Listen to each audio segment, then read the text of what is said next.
আই দুখ নকৰিবি, এইবাৰ বিহুত ঘৰলৈ যাব নোৱাৰিম।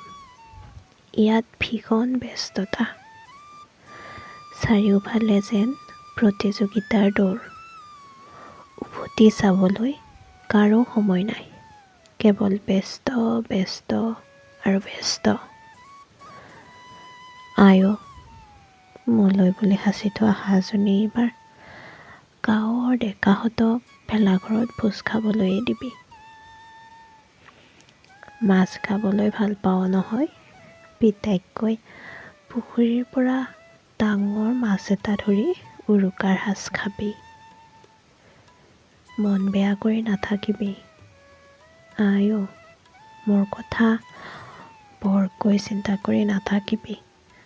আজিকালিৰ মানুহে সম্পৰ্ক আৰু মৰমৰ মূল নুবুজে অ' আই। পিতাইক কবি মই এইবাৰ বিহুত ঘৰলৈ যাব নোৱাৰিম বুলি।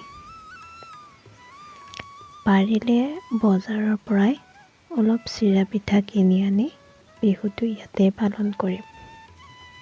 তোমাৰ হাতৰ পিঠাৰ সোৱাদে এইবোৰক ঢুকি নাপায়।